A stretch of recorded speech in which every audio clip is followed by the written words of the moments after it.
Hello, everybody, and we're back again. Today I have Biodun with me and Yoni. We're going to be talking about a couple of things today. Before we go ahead, please like, share, subscribe. Thank you for tuning in. We're going to talk about some things. So we have a few transfer updates, some interesting news that is breaking today. We'll look at whether is Pep going to win the title? I think last week Charles predicted that this is probably the season where Man City is not going to win the league. And then we'll, of course, look at the Newcastle Liverpool game. That's the big one for the weekend on Sunday. Yeah. And finally, we'll talk about Saudi Arabia. There's some news breaking at the moment of whether maybe Mohamed Salah might be joining. So stay tuned. It's going to be exciting. All right, let's look at what's happening today in the transfer world. Biodun, Jeremy Doku is now joining Man City.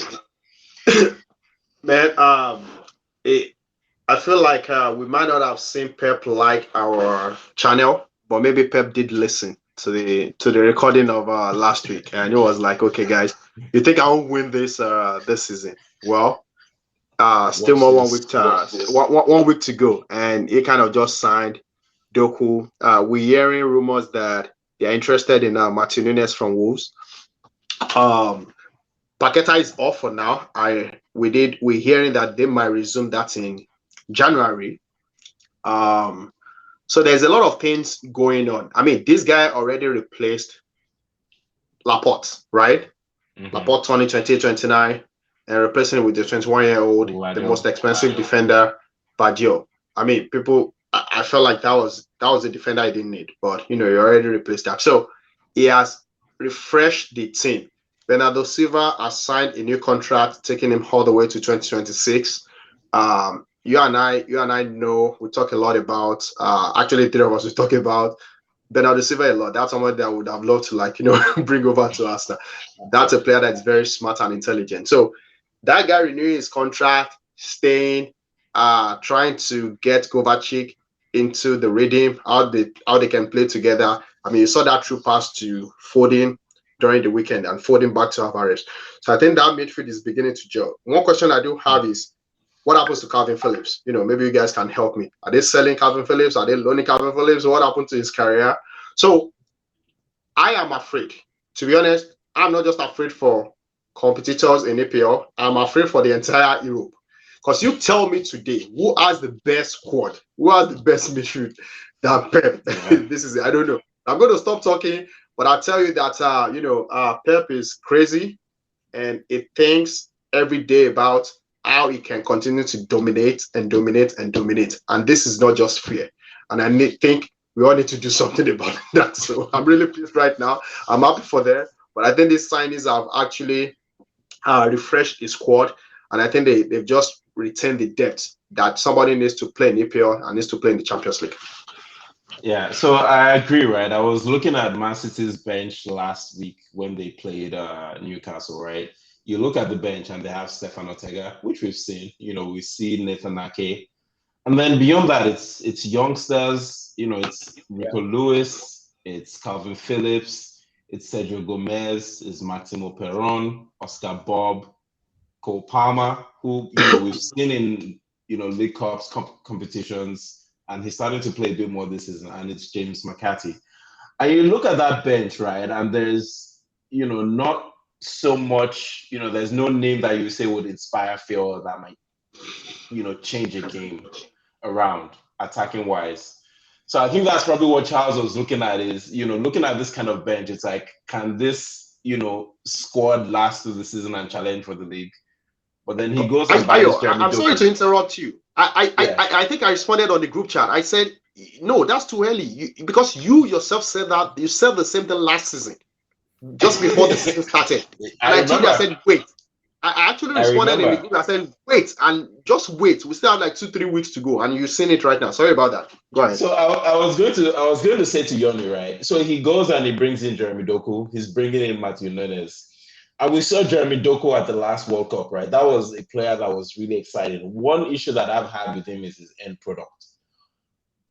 I wouldn't have expected him to be a 60 million, player, or a player that would fit under Pep. What do you see Jeremy Doku bringing to this? So what I will say is, and maybe this is me throwing a bit of cold water on what Abby is getting all excited about with these signings. Um, it, over the last couple of years, what we've noticed with Pep and his team, every time he brings a new player, especially attacking players, it takes them a while to get used to City way of playing. We've seen that with Grealish recently. Even Bernardo Silva, he didn't light it up from his first year. It takes a while to get used to the Even system. Rodri was benched for Even Rodri. Fernandinho for a long time. Yeah. So now, if you ask me, 2 years from now or 3 years from now, assuming that these signings actually work out for them, what would it be like? Yes, that is a scary thought. But then again, other teams will also invest and improve. But for this season today, looking forward for the season, what could happen and how I feel about it. Honestly, yeah, they have. It's better than nothing, and they have added to the squad depth. But I don't expect, for example, and I could be wrong, but I don't expect Doku to be such an impact player immediately this season. Maybe next season, but this season I don't expect him to be that, because it takes a while to get used to that system. He's very direct. Doku is very direct. He's going to take you on. That's not usually the style of City. It's a possession based. It's very methodical. It's very patient build up. It will take him a while to get used to that style and actually be effective in that system. So I'm not expecting him to hit the ground running and be effective and scare everybody going forward. That's one. Same thing with Nunes if he joins, right? I think it will take him a while as well. And I don't think Nunes he's good, but I don't think he's that marquee signing that makes that changes them from contender to a complete, a huge favorite for the title, if that's what we're talking about. So just generally speaking, where we stand today, yes, they have improved on depth slightly, but I don't know. For me, I'm not convinced that these are game changers for this season in particular. For all we know, for Doku, especially because he's not from EPL, he could end up like Traore, where he's fast and can take on players, but no end product. Or he could end up like what Mahrez ended up being, which was very effective every time they brought him off the bench. He contributed with goals and assists. That's yet to be seen, and I think it will take him time. Even for someone like Grealish level, who was already really high level player at Aston Villa in Premier League, it took him a full season to really work out in that Man City system. So, in a nutshell, I still don't think they are as huge favorites as they were, for example, last season towards the beginning. They did look like they had, a very stacked squad, and they're huge favorites. This year, I still think they are slight favorites, but I don't think that has changed because of these signings. I don't think they have become all of a sudden a shoe-in for the title and in Europe. Oh, and then to answer your question, Abby, in Europe, would I take any other? Is there any other midfield that I think is better than them? Yeah, I would take. I think Real Madrid's midfield. Yeah, honestly. Well, okay, I'll let Ayo speak, but I can respond to that if you want me to. Respond, because I agree with that assessment. So I looked at the Real Madrid midfield and I was expecting that response. So other than the first team, the first three players, the reserves, the bench team in Real Madrid are hold, and those legs are hold, and they will not scare me. They will not scare me. I tell you. I mean, those guys are not even starting games anymore. You're talking about Kroos and Modric, right? They are there, which makes sense, right? You want those older players and the experience to it. The starters today are Jude, Tchouaméni, Camavinga. Now, things happen, right? Things happen, whether it's red card or injury or virus or sickness or something, right? Then they go out there, you have to bring in the bench. I don't think they have the depth like City. And one thing I think we keep forgetting about City, honestly, City will not buy those big names all around. They'll buy one or two. He makes them into big names. And that's one thing he has done over the years that scares somebody like me. These guys are just regular guys. He creates a system, and when he brings them in, he fits them into the system. If you don't fit one or two seasons, he lets you go if you want to leave. He's also cocky. He won't try to like persuade you, that much to say make you stay or not. If you want to leave, he'll let you go. He would let you know that I can always replace you and I always find somebody. I mean, this is a guy that has replaced over the years Sterling, Sane, mention them, Jesus Navas, let them go. Yeah. And he filled them up. When Jesus was leaving, people were like, are you crazy? But this guy already had an idea that I want to shift from the way that I play and I want to play a different style. To be honest, I feel like he's always a step ahead of every one of us because he would create a style. Everybody would try to adopt the style. Then he moves away from the style. Then he moves on to the next style. Then everybody now tries to adopt the next style. Why did I say that? He came with this goalkeeping thing, change all the goalkeepers to like finally find Ederson and start playing from the back. People in England were like, you crazy. We don't play like this in England. You understand what I'm saying? Then everybody adopted it. So now everybody plays from the back. Now, this guy used to play with no striker, no striker. But just have it, since I go to left, right? No striker. Just everybody rotate and destroy the defense. Arteta is doing it. Maybe tomorrow Arteta is going to sign a striker and say, I want to do like Haaland style. I don't know. But the point I'm trying to make is when he let Jesus go, people thought, oh, no, you're making a wrong step. And I mean, Jesus came out and said, he go to the training, he go to the team, and they said, oh, he's not part of the first 18, regulars. And he cried and cried and cried and decided to get a transfer. The point I'm trying to make is this guy creates a system. He fits players into the system. I totally agree with you that Grealish took a long time. Doku might not fill into the. I am not seeing Doku, to be honest, as a starter coming into the play. He is behind Foden, to me, and Havertz. What I'm trying to say is he's building the depth with the age that makes sense for the future. This guy is 21 and he's bringing them in and he's basically trying to get them ready. Rodri understudied Fernandinho, right? We all see that he does that to all his DM. He will bring the DM in a year or two before you become a regular. That's what he does to everybody. Then you will watch the current DM before you take one. Go ahead. No, I was just going to say, so just a couple of context, right? So one, when you were comparing the City midfield to Real Madrid, I think you were talking about depth, right? Besides the front, the first three that will start a game. If you look at City, who starts today for their midfield? It's Rodri, De Bruyne when he's healthy, and Kovacic. Yep. Kovacic, that's the starting three, right? Yep. And behind that three, who's in midfield that's not already on the field? Calvin Phillips. That's it. That's the best they have. So they have Valverde at Real Madrid. Yeah. So I would not underestimate Real Madrid's quality midfield. I honestly want to see a replay. Real Madrid. We all want to do it, so that I can, because there's a place that I actually I have a friend that we already talked about this, and we actually have like a bet or no bet. Like, hey man, I think City's midfield is going to beat Real Madrid, but I like that challenge. I am hoping that this draw will, we put them against one another during maybe after the group stage. I don't know, but I think they need to give us a replay, and I need to see Jude playing against this team. And I want to see if he's going to have a chance or not. But you know what? Trust me. Kovacic settling with Rodri. See, Pep is crazy, and we all know that, right? Now he's playing double pivot, even when he doesn't need to. To me, I think like he's just being wicked. That is too strong for some teams. Playing Rodri alone is enough. Now you play Kovacic beside Rodri. Come on, man. I just think it's wicked. Well, go ahead. Yeah, so I think what we're concluding is that, especially with Doku, right? When I called out that bench, what I'm seeing with Doku is that they now have more quality coming off the bench. Because when I read those names, right, if City is looking for a goal, they already had all the attackers on the field. He's starting with Alvarez and Haaland together.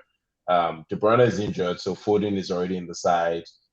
Grealish is playing. So really, the only person that they had available that is also injured was Bernardo Silva. So if Bernardo Silva comes in. Beyond Bernardo Silva, they don't have that many options in attacking places, and it's hard to sustain that all season. So with Jeremy Doku, I see that the squad is now beefed up, right? Remember that Rico Lewis is also an inverted player that he tries to play in the midfield. And I think he's not as an attacker. So when you're looking, when I'm looking at the attacking positions, right? Yeah, you're right. Can come in and change the game up front, right? If they're looking for a goal, or Grealish is tired, or they need fresh legs, they didn't really have those many options. And I think that's what Jeremy Doku comes to bring. Like you said, he's not going to be a starter, but he gives them, fresh legs. He gives them an opportunity to play in cups so that the likes of Grealish can, get the rest of our 50, 60 game season. Yeah, that's true. So looking ahead at the other transfers, the rest are mostly Arsenal deals. I think Kieran Tierney, we are hearing, is about to secure a loan deal to Real Sociedad, which I think is a good move for him. Yeah, the kid needs to play. So the deal is supposed to be a loan fee plus all his wages are paid in full, but no buy option. And I think Arteta still considers him important to the team, but I think he's at the point where he needs to be playing more regularly, especially having been fit for a while. In the past, it was because he was, constantly injured. But I think at the moment the squad has evolved past him, and he probably needs to play to get, build up his body and build up his confidence again. Balogun living. Can I ask a question before you move away from Kieran Tierney? And I think the three of us are actually fan of Kieran Tierney. Yeah. Yoni, with Kieran Tierney's situation, would you have done something different? When you say would you have done, so if you mean what should we do besides what's been done? I mean, it's going on loan. It's going on loan. It's not going to be with us now this season. Would you have done something different? I think at this point, honestly speaking, I don't see him getting that many minutes going forward, unless there's like 3 or 4 players getting injured, because even with Timber injured now, and Timber would have started, or at least either left or right, if he was healthy. But with Timber injured, you still have Zinchenko. If Zinchenko gets injured along with Timber, Kivior or Tomiyasu come in, right? Tommy first, and then Kivior after that. So he's like 4th, 5th in that lineup, in the hierarchy to play left back. So there's no point in keeping him. Clearly, we've noticed, and it might be a lack of confidence or lack of minutes, and therefore you couldn't get into rhythm. Maybe that's part of it. But we've seen him lately when he was given minutes to play that position, he just looks off. He's a traditional left back, and it's just, this is not working out for him. It's not a good fit, clearly, for what Arteta wants to play. I think it's best for everyone that he is sold. I know. I'm sorry to drag you guys back into managers conversation again, but I just want to use a quick example to illustrate. So, is he a manager? So, keep this question before you keep it in mind and you respond to it. Sure. Do you see this thing as a manager's, issue whereby you think that a better or a different manager could have saved the situation or find a way to make it work? Now, this is an example of the example is of Kyle Walker. Kyle Walker is a traditional right back, right? And somehow Pep will come out, will defend and say, yes, he's the traditional right back. There are some games he can play. As a matter of fact, last season he created a controversy where people felt like he was talking bad about Kyle Walker when he was putting him on the bench and said Kyle Walker doesn't fit into the system of inverting and all that. Then he came out after and said, no, Kyle Walker is the best person I have to play in this kind of game. You understand? Because he's the one that can stop Vinicius, things like that. So he says good and he says bad, and then but somehow he gets Kyle Walker to work, and he gets Kyle Walker to play, and he gets Kyle Walker to defend and play in a certain way. Mm-hmm. Can Arteta not make Kieran Tierney work? Or we just think that Kieran Tierney is just not the kind of material that is able to mold into or do this and help the team? I don't know. I just feel sad that this is somebody that was looked at some point as a future captain of the team. And now he's going on loan and his career just looks like, oh, wow, a flash. So for me, in that comparison is not exactly the same. And here's why I say that, right? So Walker was not playing and wasn't going to play that inverted fullback, which is what he was referring to when he said, he can't play that type of style. He wouldn't play that, and he didn't play him in that role when Stones, especially, was around. He kept playing him as a right-sided center back. Center back. Right, and so when he plays him, it's very selective. It's not to play as an inverted right back. And second reason, behind Stones, who could play that as an inverted right back, they don't have anyone else really. It's Walker, right? In terms of depth, who can play that position? He brought Rico Lewis in last season. Yeah, at some point he did try Rico Lewis, but lately he's been playing him on the left, right? For Arsenal, you have Tommy, you have Kivior, you have Zinchenko, you have Timber now, who can play there ahead of Tierney.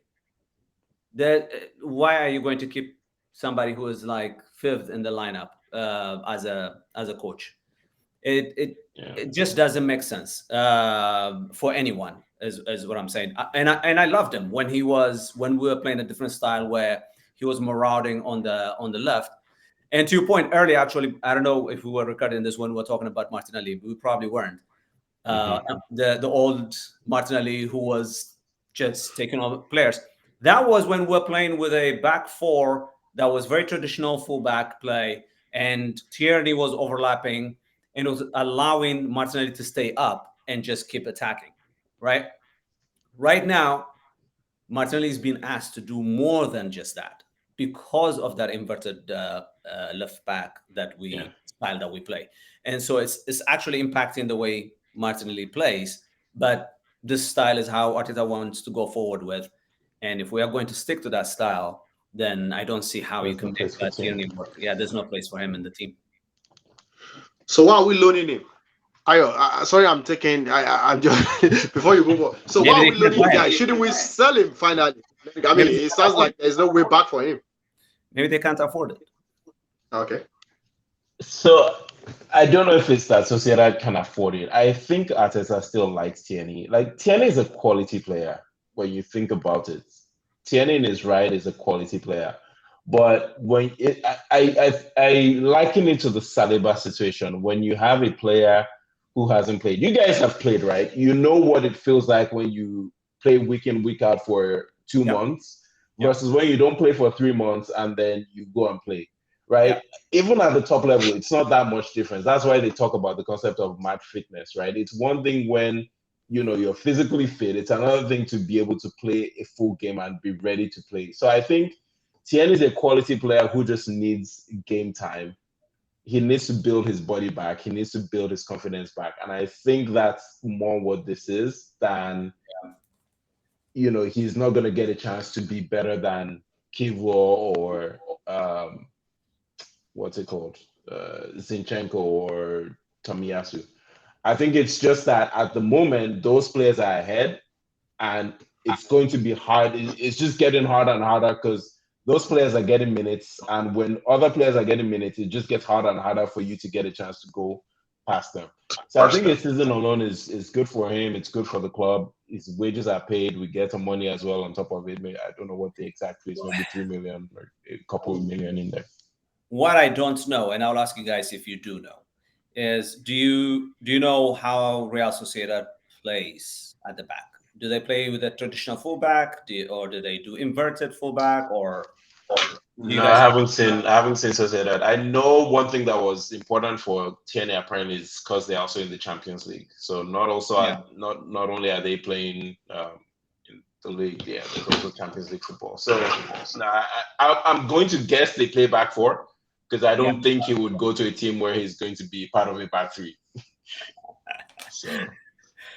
Yeah, and I think back to the earlier Arteta days, right? If you remember where Tierney was playing, he was either part of the back three, or he was played very high up, almost at the halfway line, with Xhaka covering in that half space. Yeah. Right. So, and even a couple of weeks ago when he was asked, right, they said, "What does Tierney's game time look like this season? Do you not like him?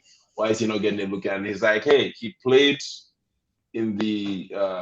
He called it the final. He played in the final So how do you say I'm not, I don't have any use for a player who's playing in the final? So I think Arteta likes him. I just think at the moment it's hard for him to get a look in because other players are ahead. And if they're not, Arteta is here to win games. He's not going to put you in just because he likes you so you can build up your match fitness. It's about who is ready to play. And it's hard to get that match fitness if you're not playing. Yeah, one thing I've noticed with Arteta, I think he's very big on mentality and attitude before even skill set. I agree with that. You could be, you've seen what he's done with Auba, Ozil when he first came.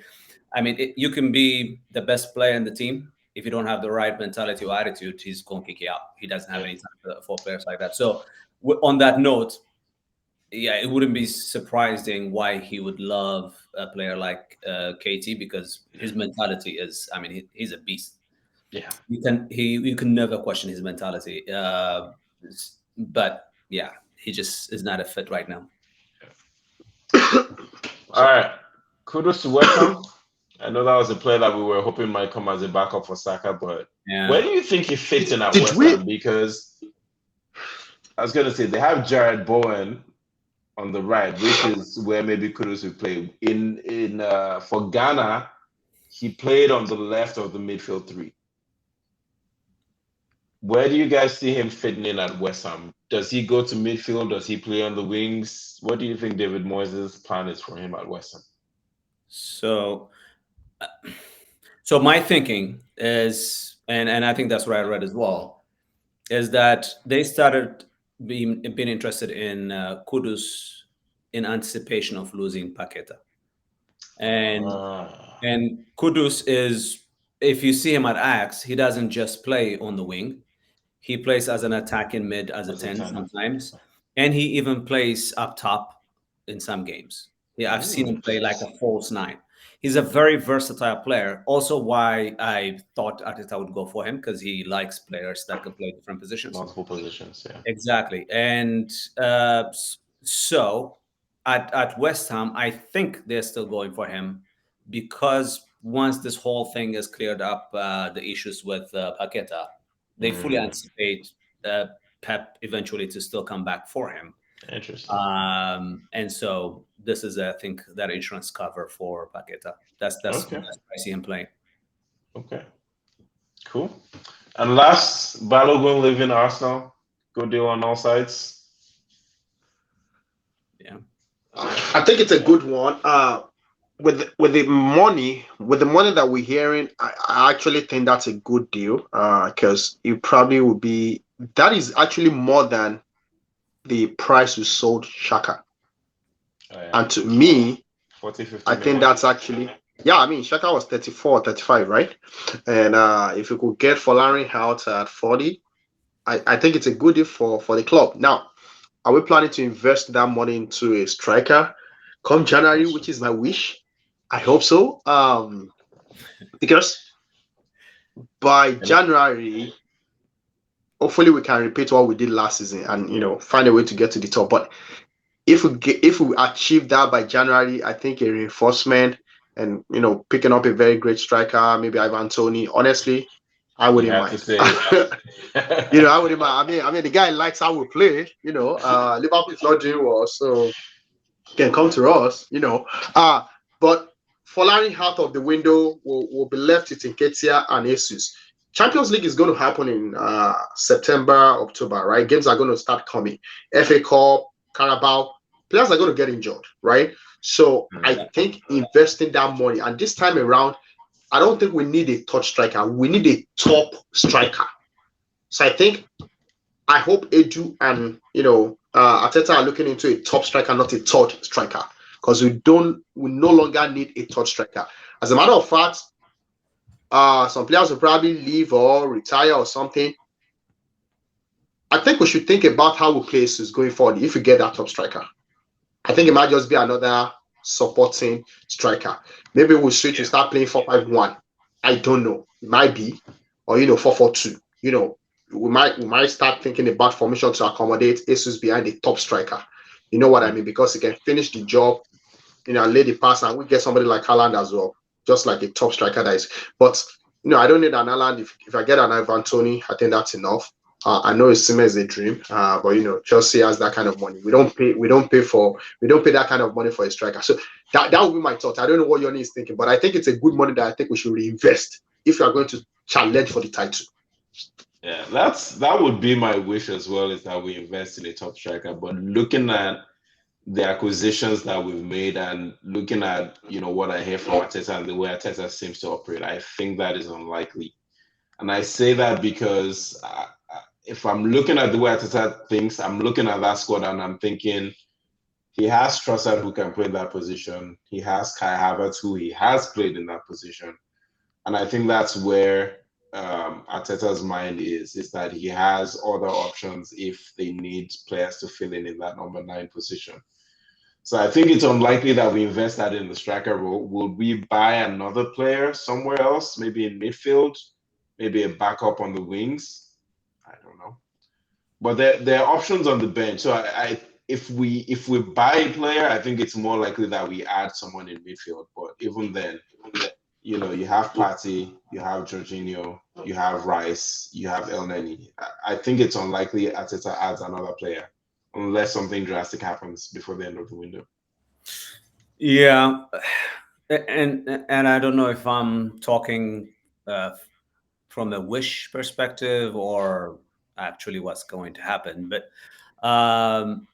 yes, I would like to see us reinvesting it, and I'm with Abby on the fact that I would like to see us reinvesting this, whether it's now or January with Tony, but either on a marquee striker, a top striker, or a winger that can effectively play on the right without losing too much of quality when Saka is being rested, right? Yeah. And the reason I say either or is because if you bring Tony into this team, then that means, because Jesus can play on the wing, he's played that before for Man City.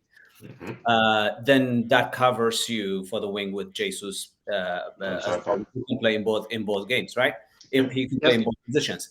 And then the other thing is, so as Arsenal fans, right?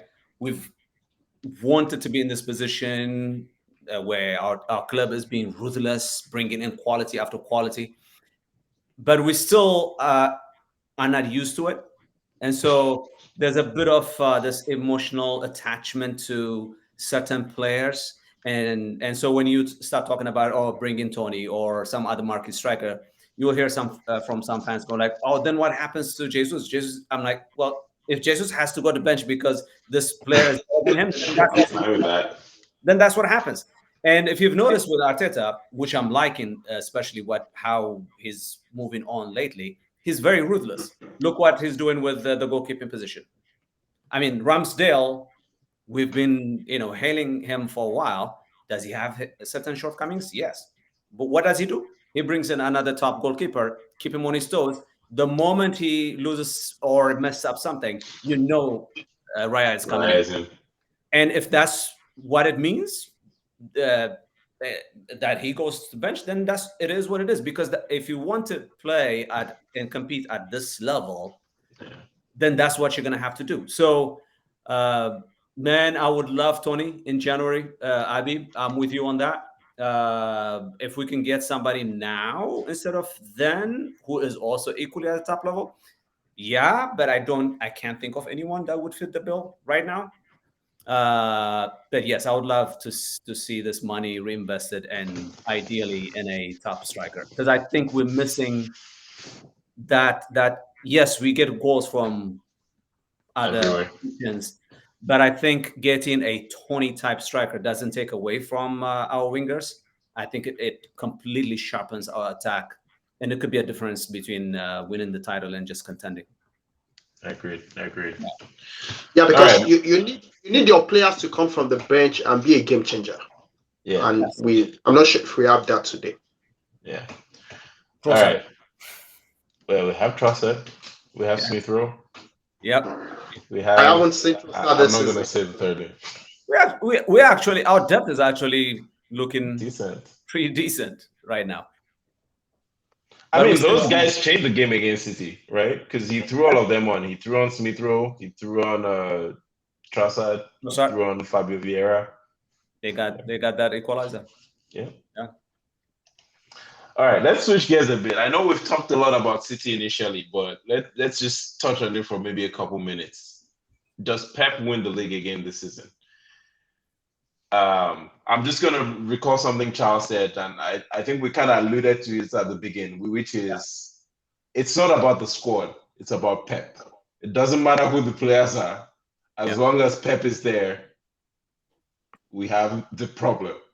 I was talking about Laporte, all these players who they just got here in 2018 and, he's living with 5 Premier League titles. I mean, there are legends in the game who played in the Premier League who don't even have 3, and City players have 5. Yeah. So what do you guys think? Is this number 6 for Pep? Any reason why not? Maybe let me ask, why will it not be? Is there any reason why it won't be Pep's number 6? I think that's one of the questions. I mean, there are thousands of reasons, and those thousands of reasons are based on the fact that they are just the unpredictables, the uncontrollables, and the undeterminables. Those 3 things are the reasons, are the things that make up the 1,000 reasons why. Let's write that down. The uncontrollables, the undeterminables. What was the third one? And the unpredictables. And the unpredictables. The 3 U's. The 3 U's, man. Those 3 things, put it out there on anything. Like, I mean, even if you have a court case, right, and you're like, oh, you're going to lose it, right? Those 3 things can change any situation. You understand? I mean, game of soccer, you come in, you're better than me, but you made a silly mistake and you have 2 yellow cards, then you're out. And I keep attacking and your keeper make another foul on me and you're out. It just makes me powerful. So anything can happen. That's why you don't give up on it. Is the end of the game. So now, at this point, I actually think they will be going for it. Do I want it? Oh no, I don't want them to have a 6th Premier League. I mean, 4 back. No, that's not going to happen. That shouldn't happen. Nobody should allow that. Now, why am I worried? This is the season that I think they are starting strong. They usually start slow. This is City winning 2 games, 2 out of 2 this season, and I think we need to be worried for the fact that they are getting, they are reading early enough. I think it gives me some concern. Now, KDB is out. Now, I'm sorry for him, but I think that's why he's thinking of bringing in midfielders that can maybe help till he gets back. Because think about it as well. KDB will not have that motivation I used to have 2-3 seasons ago. To be honest, I'm not even worried when he gets back. He's achieved that Champions League. That's one thing, has been one thing, and he achieved it. So that motivation rests on Pep to do what he does every season, to talk the way he talks and to bring the champions out of those guys. And I think he already knows that. He knows that he's a top manager. He knows that he needs to refresh and he needs to bring new boys that when he sings the song to them, the song is new. That song is no longer new to like Bernardo Silva. It's no longer new to like what's it called? Maybe Phil Foden or Diaz, right? Because they're used to him. But it will be good for players that are new to look into the cabinet and see what the old guys have achieved in 3, 4, 5 years and see that, okay, this is a place that you become champions, and that's how you talk to them. Now, does it raise our own competition? It raises the competition for every other team to go further and stronger than they have been to challenge City. And that means he has to push us. So that's why I'm looking at us. We feel like we reinforced and we spent money and we bought players. And this guy then went back and bought 2, 3 more players. And that's why I'm like, okay, whatever. Yoni. Okay. So in summary, unless unpredictable things happen, Pep wins today, I think he's going to win the league. Yoni. Tomorrow, something might change, but today I think he will. I actually disagree. I don't think City win it this year. That's not. I would love to see Arsenal to winning this thing this year, and I think we are best positioned out of the rest to win it. Just looking at the squad.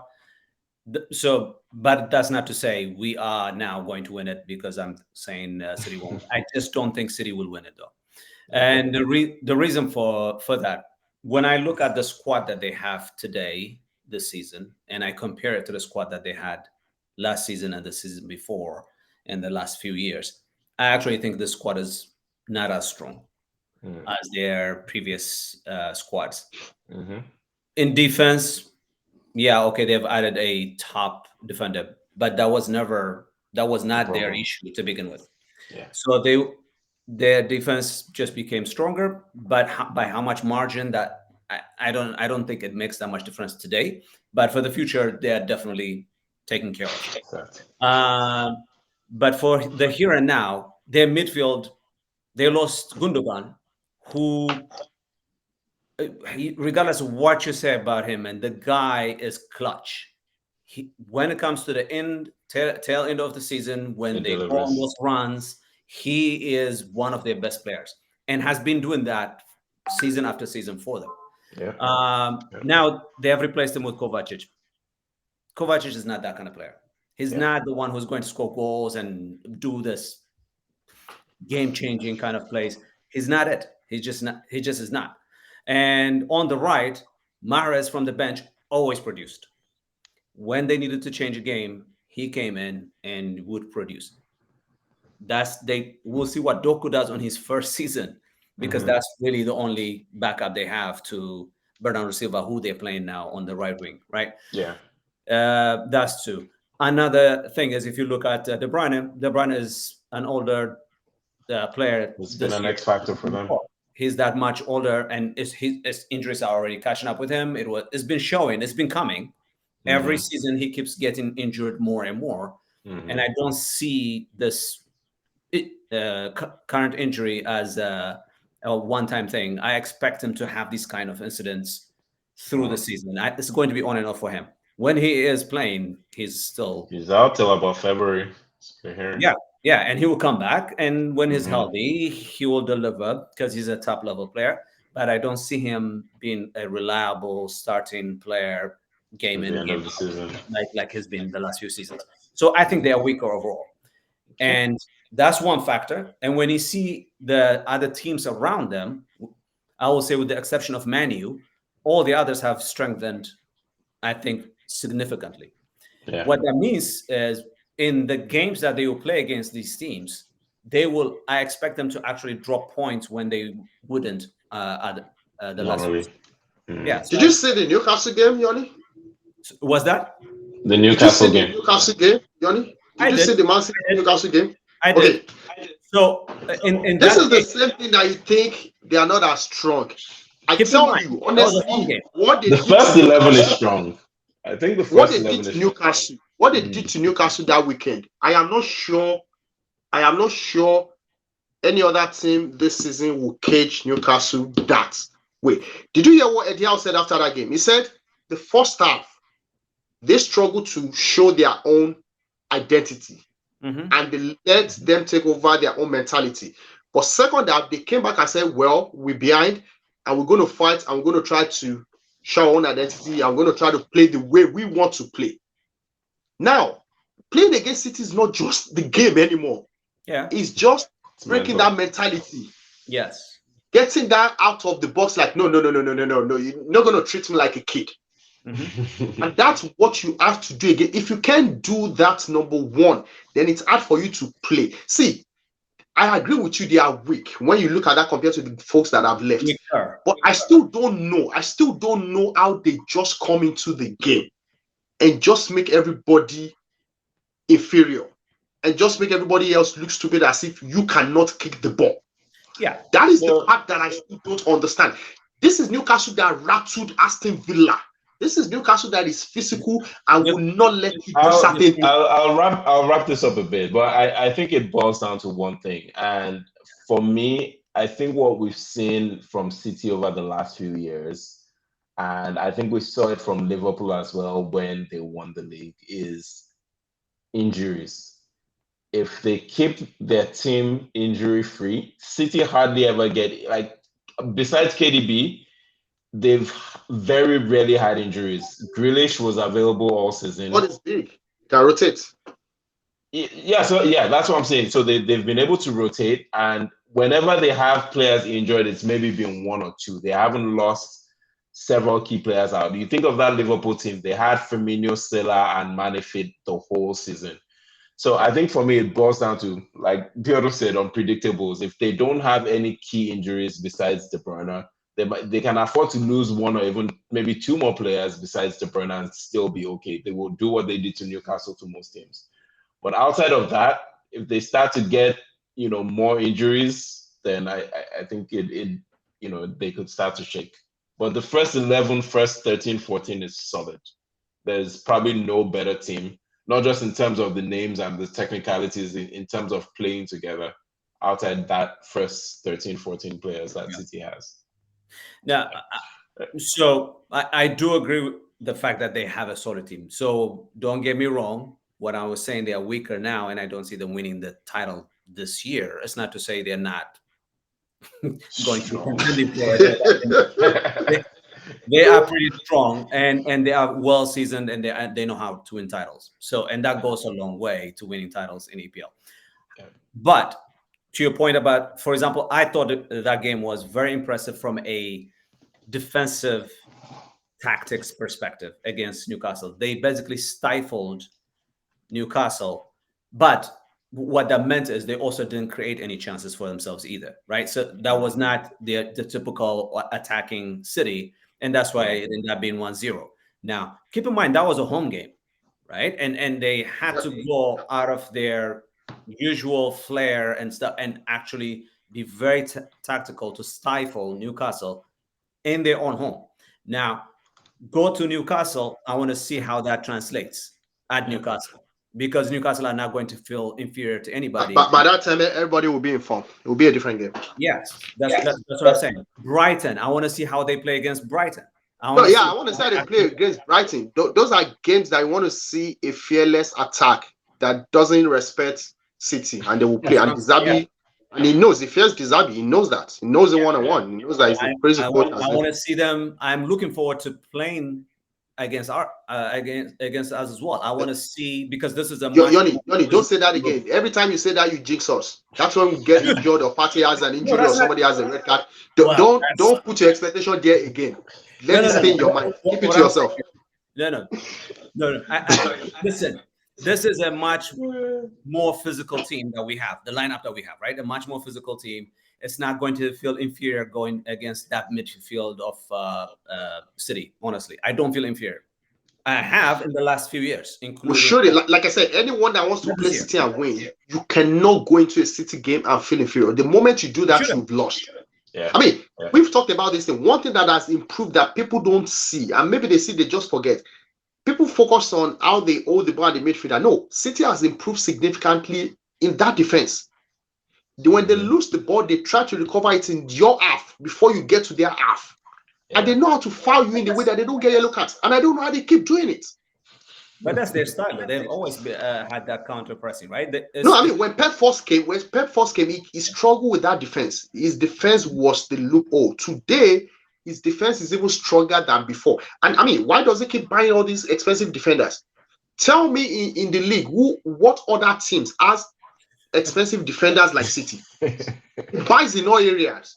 When was it? Nobody has expensive defenders like City. There was that season when he bought like 4 or 5 fullbacks. I remember. I mean, all those days of Otamendi and all those guys flying. Anyway, let's pivot over to the big game of the weekend, Newcastle Liverpool. Yeah. Let's look at that.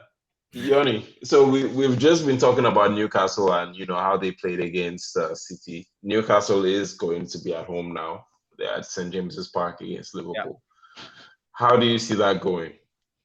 Do we see the Newcastle that we saw against Villa, where they're rampant? I don't know if it's going to be a 5-1 like that game, but I honestly don't see anything else but a Newcastle win. And here's why. Midfield. That Liverpool midfield is really, to me, yes, they have some flair sometimes. You do see it. I watched Szoboszlai, and he's one of the players that I liked in Bundesliga. And you could see what he brings to the team. But in terms of physicality, and this is the Premier League, you can really dominate that midfield. And we saw that against Chelsea. Once Chelsea got into rhythm, they pretty much dominated them in midfield. And if it wasn't for lack of finishing, Chelsea should have won that game. Against Newcastle, Newcastle's midfield is very strong, especially with Tonali in that lineup now. They don't even have to worry about Joelinton being out for that game if he doesn't play. They have sufficient depth in that midfield. They are very energetic. They're very physical. And in transition, they are really, really quick. And then, unlike Chelsea, they can finish. They have finishers across that front lineup. And so I don't see they might score, Liverpool might score, but I don't see them winning against Newcastle at Newcastle the way the teams are as it stands today.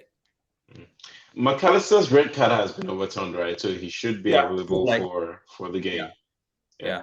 So it'll be McAllister, Szoboszlai, and Gakpo. But that's no. Can I jump in here? I think this is going to be a take on the game. Yeah, I think this is going to be a game that, again, my prediction, I might be wrong. I think this is going to be a game, and I'm leaning towards a Newcastle win as well. So just to put that out there. But I think this is going to be a game for Klopp to actually play his imagined 11. Meaning, he finally got a DM. Maybe not his top choice, maybe the third choice, right? But I don't think Endo cares about being a second fiddle. So I think he's happy coming in, But I think this is an opportunity for him to play his real team, which is Endo sitting, so that McAllister can play his natural role. So I see Endo starting and playing the DM, and McAllister and Szoboszlai playing in front of Endo. Gakpo has not really fit into that role that they've been playing him as a midfielder. So it's not been working well for him. I think he's just trying to do it because Klopp has no other choice. So I think this is going to be a real squad that is going to play Endo sitting, Szoboszlai, and Szoboszlai is very good. So it gives him the opportunity to not worry about that because he has Endo behind him and he's going to be able to do what he used to do in the Bundesliga very well. So it might be a little bit challenging for Newcastle. Now, maybe that would then only last for 40 or for 5 minutes. I don't know. I don't see them surviving that for the entire game because what happens in the second half? Endo is 30 years old. I haven't seen him play that much, but I'm hoping that at least he will have the opportunity to show himself this weekend. Now, second half, are they going to get tired? Then who comes in? That's the problem that I don't know how Klopp is going to solve. Who comes into that midfield? If Endo is going to have to play 90 minutes, it's going to be, does he have that legs to do that against Newcastle for 90 minutes? That is the question we should be asking. Newcastle will walk you around. They will run around. They will want you to run around. Does Endo have those legs to run around for 90 minutes? I don't know the answer. So that's where I'm hoping to see. There may be the front three, Salah, what's it called, Jota and Diaz. Then Gakpo and Nunes will probably fall back to the bench. And that will be the people that's going to rely on to come in. Now, Joelinton, if he's fit, that gives Eddie Howe a boost, right? Now, is this a game that I should play both Callum Wilson and Isak together to trouble Van Dijk? I don't know, but that's up to him, right? You probably want to play one single and wingers, but I don't know what you guys think. But I think it's still going to be a Newcastle win. Yeah, I want to say I'm leaning towards a Newcastle as well for the main reason you guys called out because of that midfield. I doubt he would start Endo in this game, especially against a team like Liverpool. Against a team like Newcastle. I think he's more likely to go with players who have been in this league. It's hard to throw in somebody against someone who hasn't played in this league before against Newcastle. If McAllister was ruled out of this game, then I think he might have been forced to play Endo. But I think he's likely to start with the same midfield that he's been playing. One reason why I think Gakpo has, and I'm just going to point that out, one thing that I think Gakpo has been playing in that role is because Gakpo is a very good ball carrier. Once he gets the ball at his feet and there's space in front of him, it's very, very hard to shrug him off the ball. And I think that's one reason why he's been there, because it allows them to relieve pressure off the defense. It allows them to counter-attack if needed, which has been a feature of Liverpool's game. Yeah. Yoni, you were going to respond to Biodun. No, I mean, one, by the way, I do agree with why Gakpo plays in that lineup. He's able to drive with the ball. It's not because he's a creator per se, but he can drive with the ball, and that sort of relieves you of the pressure. But I was going to say, besides what we have already covered, which is the midfield, Liverpool's defense just keeps looking weaker and weaker every season. Last season, it was exposed left and right, and this season it doesn't look any better. For some, we've seen Van Dijk. Van Dijk looks like he's not the Van Dijk that we've known. He's actually showing his age. Even Robertson, who's always reliable, looks a little shaky. Trent, Trent great going forward, but can't do much with his positioning. And I think they have a lot of problems on defense as well. And I don't think Newcastle need to re-engineer their front line for this Liverpool team. So you think Anthony Gordon starts again? I think for Liverpool? For Newcastle. So it's been Anthony Gordon, Isak, and Almiron. Yeah. I expect Isak to start as a front man without adding Wilson to the mix and Almiron. And on the left, it might be either of Barnes or Gordon. That might change. But I expect Isak to be to lead the line by himself. And that front three, whether it's Gordon and Barnes, doesn't matter. And with the midfield they have, is more than enough to go through that Liverpool team. So I think because of their midfield, which happens to be lightweight, relatively speaking, to Newcastle especially, and then their weakened defensive unit, I think they will be beat because of those two reasons. Yeah. So no chance for Liverpool at St. James's Park. I don't see it. Win. I don't see it. Yeah. Wow. All right. Might be a draw.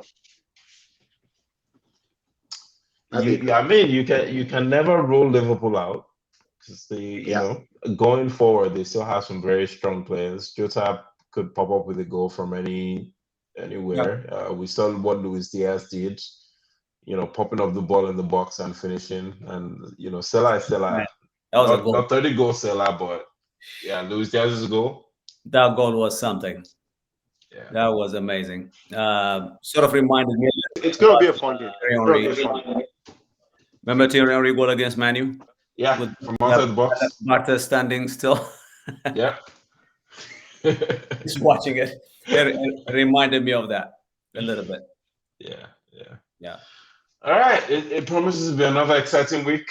Thank you guys for all your contribution and the conversation. Always good talking soccer with you guys. Absolutely. And we'll see you all again next week. Thanks, everyone. You guys. Thank you, guys. Have a good night. Bye.